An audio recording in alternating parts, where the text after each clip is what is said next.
Hey YouTube, welcome back to Nate's Garage. Hope your Christmas was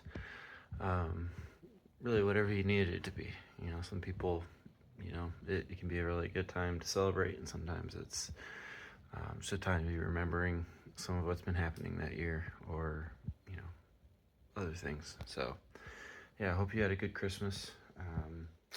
Yeah, I did have a good Christmas, and now here in New York, it is snowing quite a bit out, so it's pretty chilly in here. I need a, as you can see in the walls behind me, there is no insulation in this garage. I need something. I'm wanting to slowly upgrade, so to speak, in here. So, but for now, this is what we've got. So today I want to address a check engine light that I've currently got. Right now I have two check engine codes.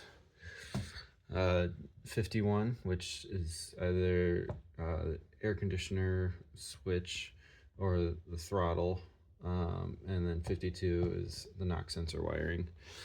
The knock sensor wiring I'm gonna do in a later video.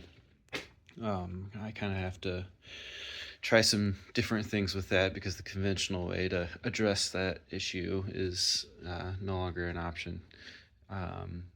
But the 51, the AC / throttle, I believe I can address right now. So I have already tested my air conditioner, or excuse me, not my air conditioner. I've already tested my throttle and I have found an issue. And so that's what we're gonna see if we can address today.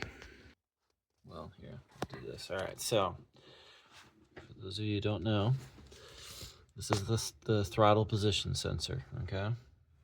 And by the way, that's what I mean when I'm saying throttle. I'm saying throttle position sensor. The throttle itself is this thing. And that's not necessarily what the issue is. The code is being sent because there's an issue with the throttle position sensor. Okay. Now I also managed to break my throttle position sensor connector last time I was in there, and so it's currently being held on there with zip ties, and that's fine. I mean, it works, but I did get a new pigtail to put on there. So all right, so kind of here on the other side of that sensor, you see there's four pins in there. 1, 2, 3, 4. I guess, yeah, you can't really see. There you go. Now you can see them a little more better. Except the bottom pins are covered in a shadow. But yes, there's 4 pins in there.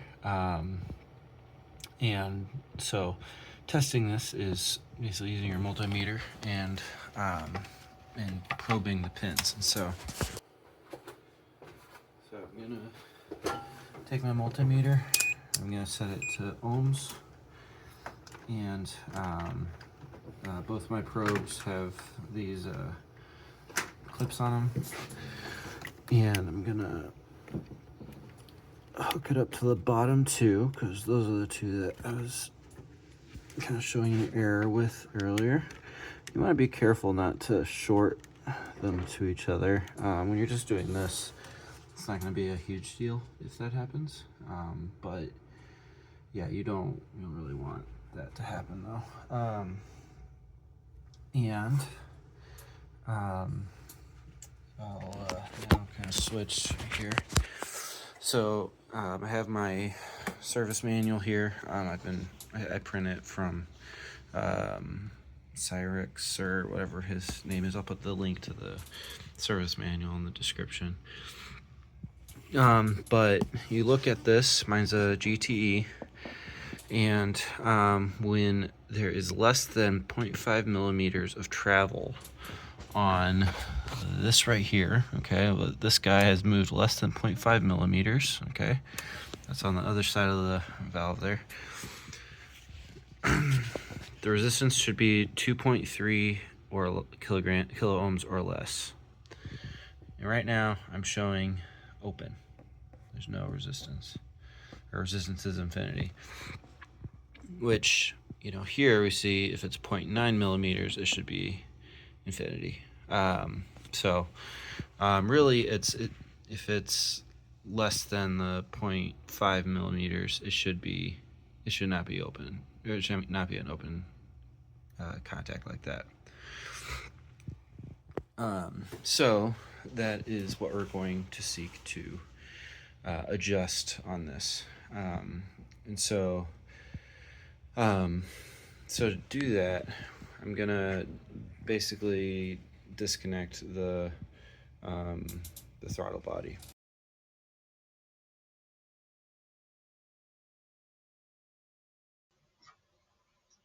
So my phone didn't capture any audio, so I'm going to have to narrate it.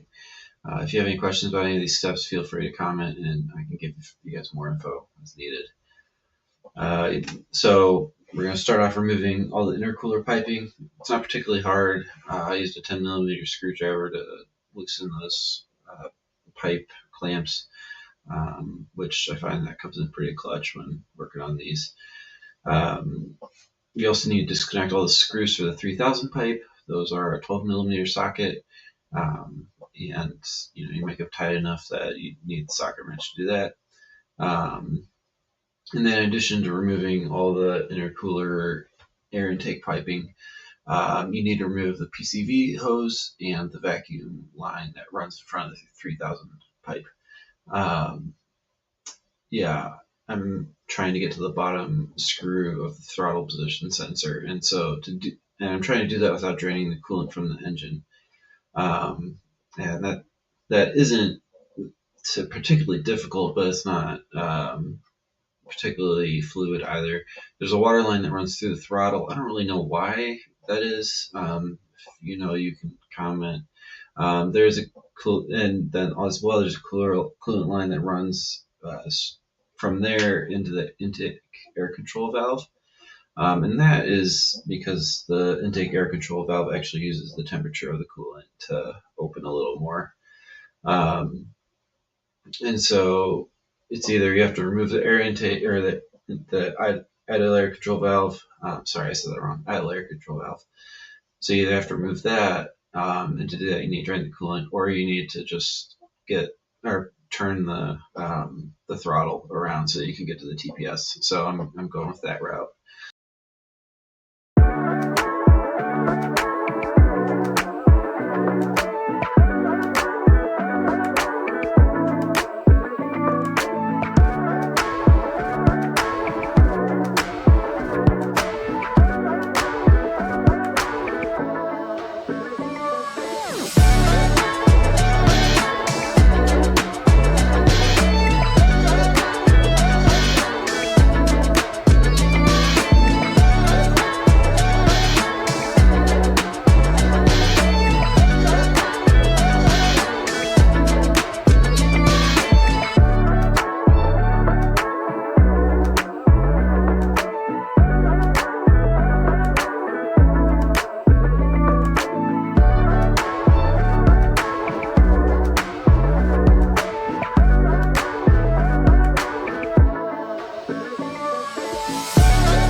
I did have a little trouble here removing the boot connected to the throttle. At first I tried to see if I could get to those screws without doing that, and then I determined that was not a good idea. But with a little carb cleaner and some love, the boot came right out, which that gave me full access to all 4 bolts that were holding the throttle on. I also found it helpful to disconnect the throttle mechanically on the other side. You can't really see that I did that, but I did do that. that's just more of a peace of mind thing. You probably could get away with not disconnecting it at all. The throttle screws require a 12mm socket, and in particular on the bottom two, I found it easiest to get to them using a swivel socket. Should for sure put some penetrating oil on here, but these aren't really very tight, so you probably won't have a ton of trouble removing them, even if they've never been removed in the last 40 years. Mine probably have not been. Yeah, really, you just need to move it a little bit, and then they come out really easily. Do not drop the screws. If you drop them, you could have a pretty hard time finding them. So, and especially with the car not up on ramps, I did not want to drop them. Yeah, again, once you have disconnected the screws, you won't be able to completely remove the throttle because of, well, in my case, some vacuum lines and coolant lines I didn't disconnect. But it is able to move enough that you can easily get to that bottom screw.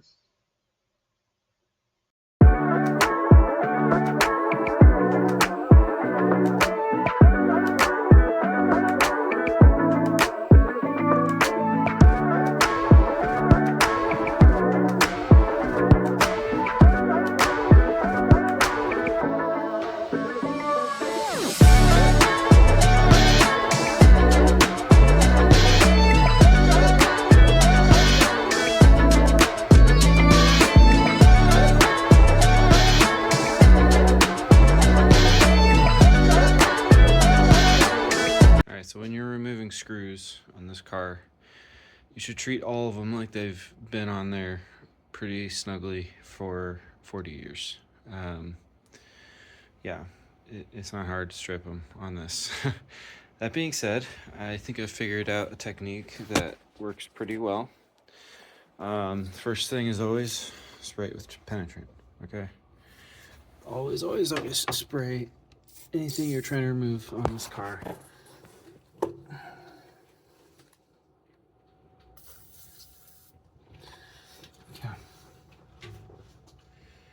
And then the way that I find helpful to do this is I use this is a impact driver. I obviously have it on reverse, and I've got a Phillips head in there. And what I do, I might need a longer extension to get this bottom one, but I just put it on there. Let me turn it so you guys can see a little easier. I put it on there, and I have actually listened to this one not too long ago, so it might come a little easier. I put it on there, and I just very softly squeeze the trigger until it just kind of gives a little hit.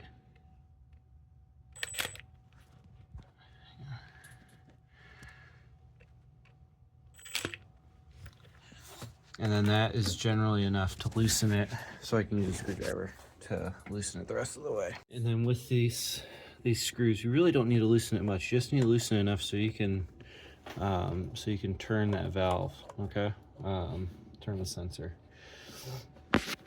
All right, so next, what we're gonna do is we're gonna need a feeler gauge, okay? If you don't have a feeler gauge, you need to get a feeler gauge. And we want to just put a feeler gauge that is less, in my case, than 0.5 millimeters, okay? If it's more than 0.5 millimeters, it's not gonna help us much. But we want this feeler gauge just to be less than 0.5 millimeters. Mine is 0.483, okay? If you do not have a turbo, then your measurement is 0.4 millimeters. So take that into account. Got it hooked up. I got my alligator clips there. I got my, spacer there. And so a few things in case you're not very electrically inclined. If it says OL and you're moving this thing around and that's not changing, then you probably don't have a good connection on something. If it says like 0.1 ohms or something like that, then you're probably shorting. These two clips are probably touching each other. You don't want that either. Also, if it's OL, it could be that the alligator clips going to your multimeter are not touching as well. There's a couple different reasons. It could even be that, you know, something's not touching there. So I don't know exactly what I need to have this actually read besides 2.3K or less. You know, let's see if I turn it back. Okay, OL. Okay, 65, 56. Okay, yeah, it's not getting into the Ks at all. And that's actually, oh, I just got disconnected there. So I'm gonna just kind of try to see if I can get it as high as I can. I mean, I don't even necessarily know if, you know, it could be that it measures 2.3K when it's all the way closed or something. I don't know. So I'm gonna just kind of mess around with this and try and get as good of readings as I can. Currently showing about 45 ohms. If I open it all the way, it goes to OL. So that's the way it should look. Yeah, I'll have to do some research. Also, we'll check to see if I still have the code. But I'll have to do some research on if, yeah, there is like, it does actually need to be a certain, like, closer to 2.3K. I don't know. I'm gonna have to look into that and find out. YouTube, it's the next day.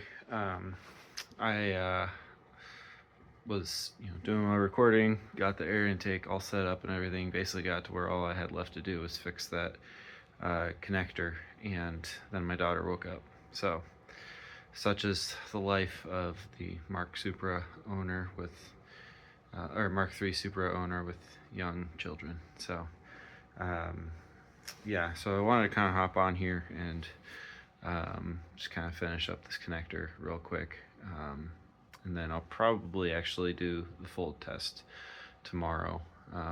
So yeah, one thing is, if you're ever wondering why I don't post consistently, that is probably the reason. Is somebody, more than likely my daughter, woke up. So, but that's okay. Yeah, I normally record these at night just because that's when I have the availability to do it. So we're now going to tackle replacing the sensor. All right. So as you can see, my connector has two issues. First, the little metal piece is broken.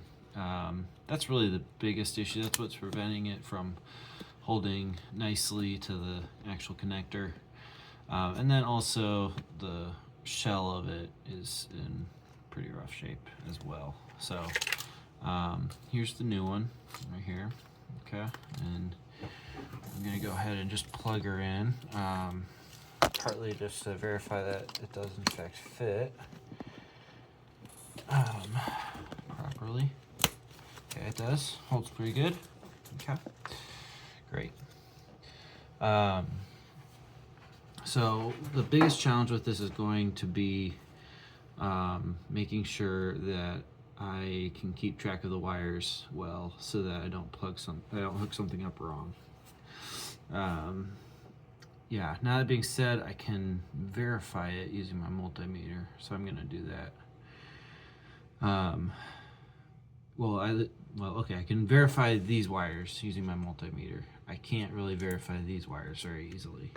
Maybe I could, you know, kind of look through and see some of the different connections that are going on. So maybe I'll do that. But, well, no, not maybe. I will do that. But yeah, it's a little tricky. I don't even know what color these wires are. You know, I've got like this little condom here that is actually literally looks like a condom on the bottom, that is peeling off. Yeah, I can't see the wires yet, so I'll have to, yeah, like I said, I need to be very careful to make sure that I do not you know, mix up which wire is which as I'm hooking these up, because then I'm still not going to have a good connection for the sensor. So, all right. let's see. So we're gonna just cut it.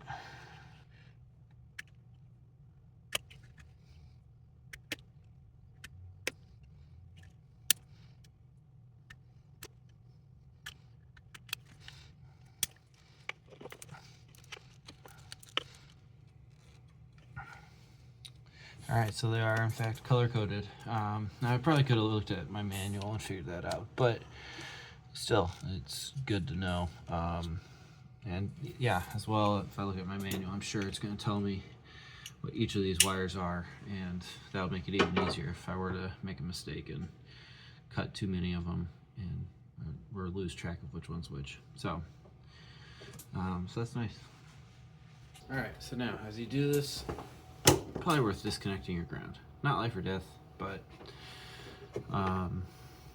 you know, better safe than sorry. So and so I'm gonna just use these wire cutters so I can get a nice hopefully clean cut. Okay, and this one is gonna be the top wire.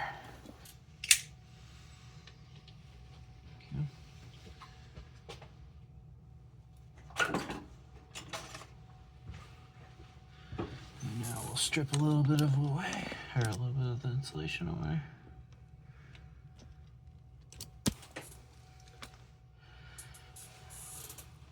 College, I knew a guy who would use his teeth to do that.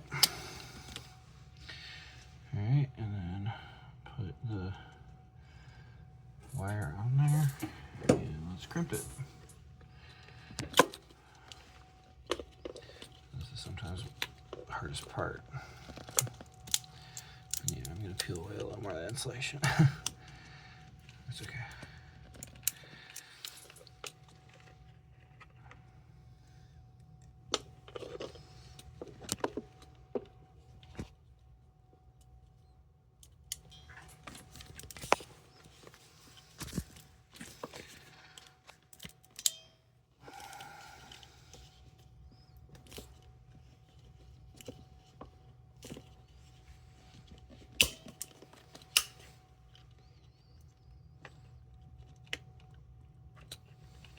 Okay, that looks good. All right, so some of you might have noticed a bit of an issue there. I was using the wrong size connectors, and I knew it. It's just what I happen to have lying around, and you know, I've gotten away with worse.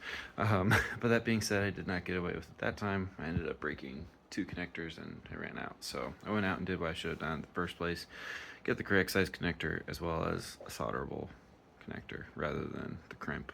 These are a much better connection. Who was it? I think it was Chris Fix. Showed them on his channel the other day. I've used them before too, so it was a matter of finding a place that was selling them and getting them.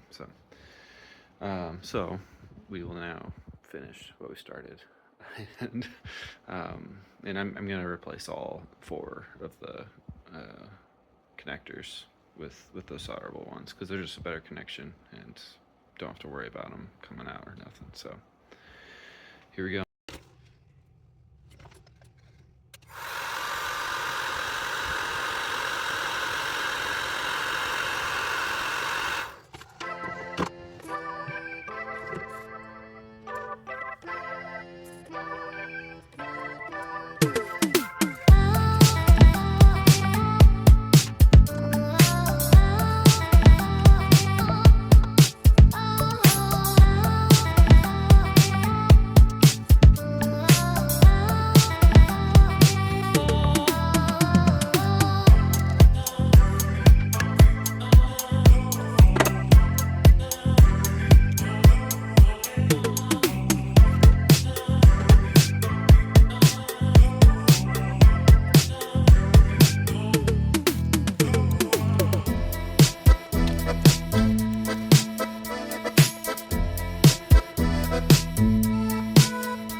Now you want to make sure that you wrap this.